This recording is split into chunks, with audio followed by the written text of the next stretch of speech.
The death of Kate Steinle, who was fatally shot while on a stroll with her father in San Francisco's Embarcadero, has become a rallying cry for more stringent immigration laws, including a crackdown on sanctuary cities and the creation of a wall along the U.S.-Mexico border. Calls for the border wall have grown louder since Thursday, after a San Francisco jury acquitted a Mexican immigrant charged with the 32-year-old's murder. On social media, many advocating for the border wall have used Kate's Wall as they condemned the acquittal of Jose Inés Garcia Zarate, a convicted felon who was in the country illegally at the time of Steinle's death. White nationalist and alt-right leader Richard Spencer announced on Twitter that he will be at Lafayette Square, just north of the White House, on Sunday afternoon to demand Trump build Kate's Wall. President Trump has demanded funding for the border wall, but Congress has yet to agree to provide beyond the $20 million allotted for prototypes and related infrastructure. Spencer is among many on the far right who were angered by the jury's decision to acquit Garcia Zarate of not only murder, but also lesser charges of involuntary manslaughter and assault with a deadly weapon. Jurors agreed with the defense that the shooting was accidental.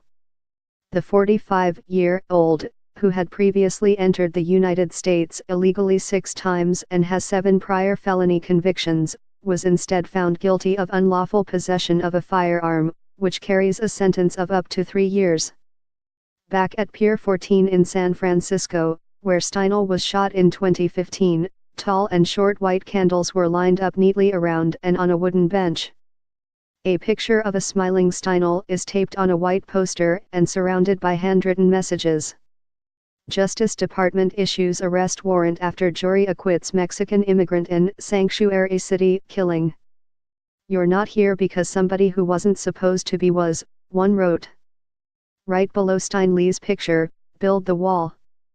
The memorial was created by white nationalists, according to local media reports.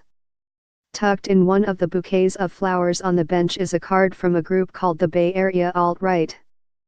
The group confirmed on Twitter that its members went to the spot where Steinle was killed and paid tribute to the young woman, hours after Garcia Zarate was acquitted of murder.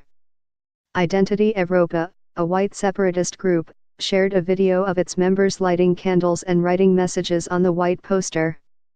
Identity Evropa, a group that focuses on white European heritage, called the acquittal an indictment of not only San Francisco, but our country overall in a Twitter post that used Boycott San Francisco and Build the Wall. A post from Bay Area Alt-Right said the country is under hostile occupation and called on Trump to liberate us. Attorney General Jeff Sessions, who is leading the Trump administration's crackdown on sanctuary cities, said on Fox News's Tucker Carlson tonight that Steinle's death is one of the most tragic stories that anyone could have. But the fundamental question we've got to deal with, and it's time for this country to get its head on straight. These cities should not be protecting criminal aliens, Sessions said.